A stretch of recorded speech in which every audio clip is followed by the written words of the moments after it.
When the city needs a wave of hope, we rise. This is Stay Wavy TV. Stay heroic.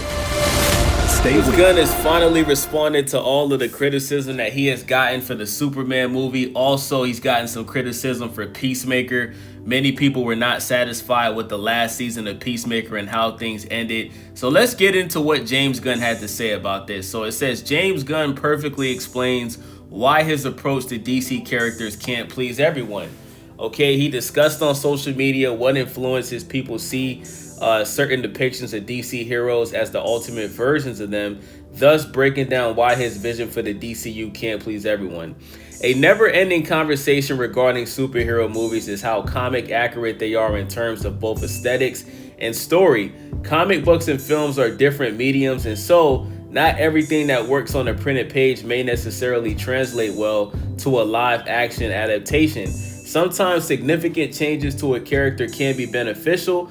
A good example of this is in the MCU. If one were to compare some of the heroes in the franchise to their source material, we'd often see they're not exact copies of each other, yet when things are handled well, they just work. Such discrepancies between comics and live action often bring up a debate on what the ideal version of a character should be, how they should look and act, and how their backstory should play out. Because of this, it's pretty much guaranteed that no matter what superhero is adapted for the screen or how, be from Marvel or DC, they will without a doubt have their detractors. Now, James Gunn has given his take on this. Let's see what he had to say. Inspired by YouTubers Go Read Some Comics with Jenna's video, We Need to Talk About Brainiac, the director took to social media to explain the problem of people assuming that the version of a character they favor is the ultimate representation of said character.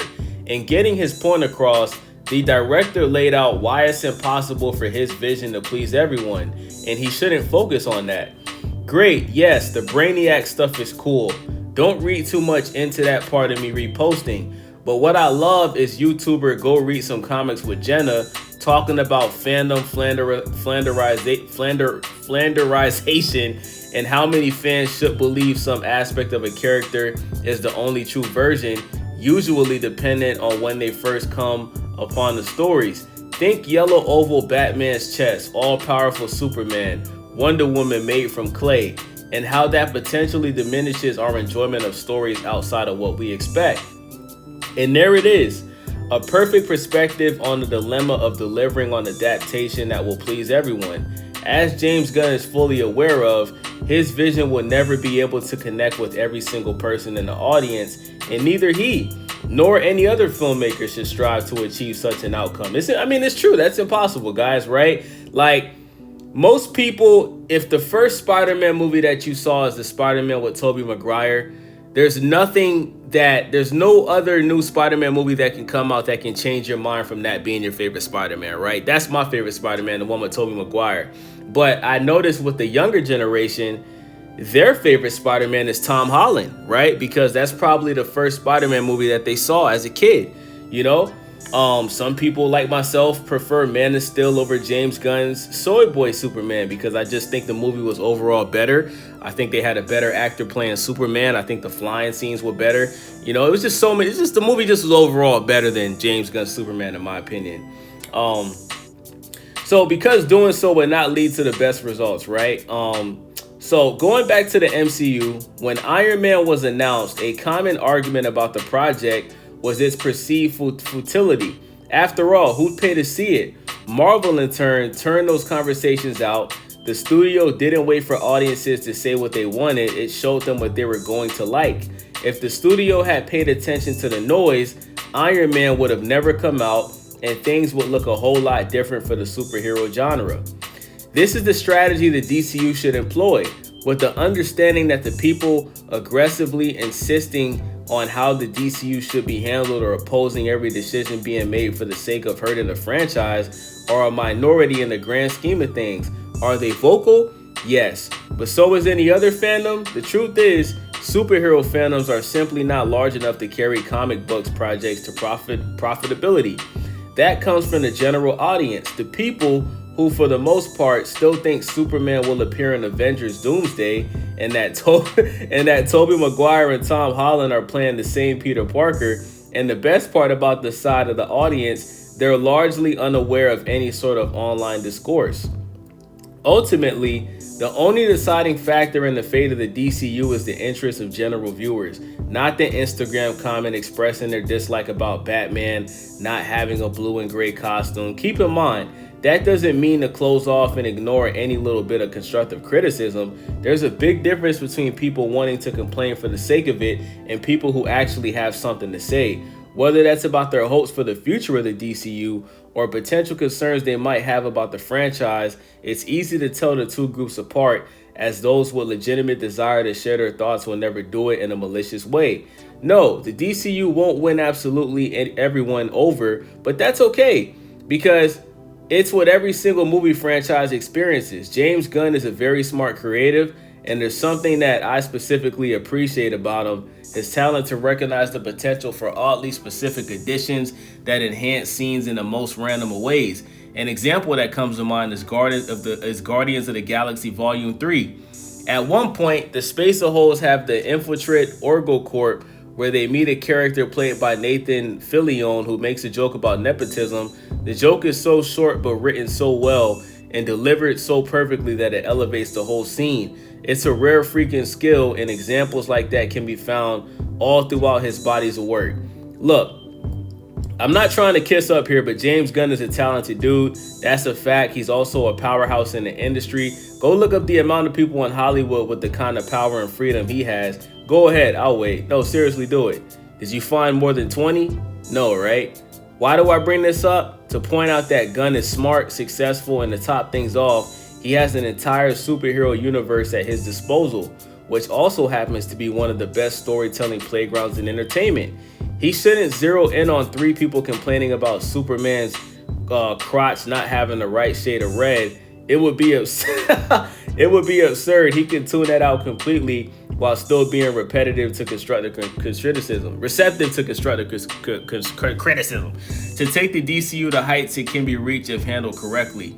The next installment in the DCU is Supergirl, directed by Craig Gillespie and starring Millie Alcock. No Diddy.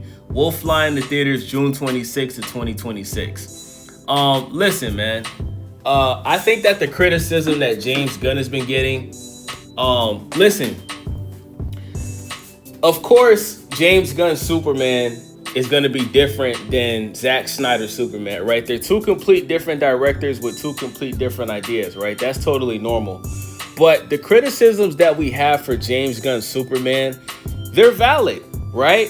The fact that Superman got his ass kicked for 95% of the movie is a problem. Like, nobody wants to pay money to watch a Superman movie, to watch Superman, who's supposed to be, you know, top 5 strongest superhero in the DCU, get his ass whooped, right? Like, the fact that the Justice Gang was kicking ass more than Superman was, who's a fucking alien that can fly and shoot lasers out of his eyes, that's blasphemous. I just gotta call it what it is, right?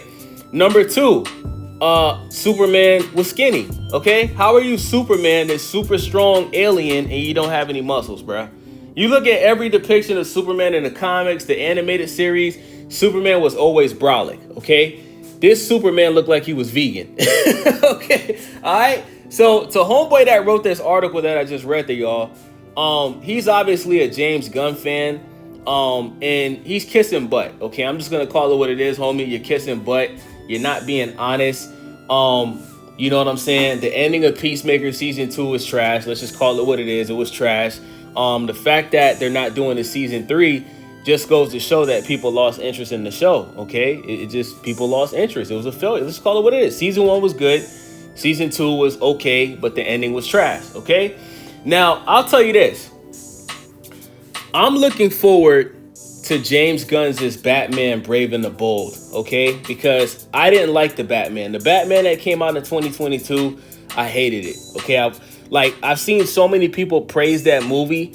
I've even seen a lot of people saying that they think that Robert Pattinson is the best Batman, which I think is blasphemous, but I took it upon myself to watch that movie more than 10 times to try to understand why people like that movie so much.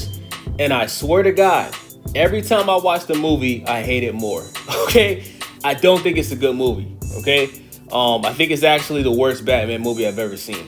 Worse than Val Kilmer's Batman. It was that bad, okay, in my opinion. The movie was shot very well, right? Beautiful cinematography all over the movie. The Riddler did a good job. The Penguin was phenomenal. I think he was the star of the movie. The best part about the Batman is the driving scene where he's chasing down Penguin. Like, if we're being honest, bro, the best part of the Batman was what was in the trailer. Batman chasing down Penguin, flying through the fire, making the Penguin crash, getting out the car with the cape, moving in the back. That's the best part of the Batman, okay? So I'm very interested to see what James Gunn is going to do with Batman. That's what I'm interested to see. I'm also interested in seeing Clayface next year, which is going to be a rated R horror movie. You know what I'm saying? Clayface, I believe, is a part of the DCU, so I'm going to be seeing that. I have no interest in watching Supergirl, okay? I have no interest in watching Supergirl. The fact that she showed up at the end of Superman drunk and cursing, I just found that very weird. When have we ever seen a superhero, right, get introduced and they show up drinking alcohol and cursing? Well, not drinking alcohol. She was already intoxicated. But does nobody else find that weird? Like, you guys don't find it weird that Supergirl, who's basically supposed to be the female Superman, is drunk and cursing when Superman is supposed to be a kid's movie? So I'm not watching Supergirl. Don't care for it. I don't think it's going to do well. I think it's going to flop. And that's my thoughts on that, man. Let me know what you guys think about this topic. It's your boy Wavy, Stay Wavy TV. Make sure y'all subscribe, thumbs up the video, share the video, leave a comment. I'm out. What's good, y'all? It's Wavy. You already know the vibes. We out here, big love from the whole city. Do me a favor, hit that subscribe, smash the bell, and keep supporting Stay Wavy TV. Every click keeps us moving, every like keeps us growing. Appreciate you.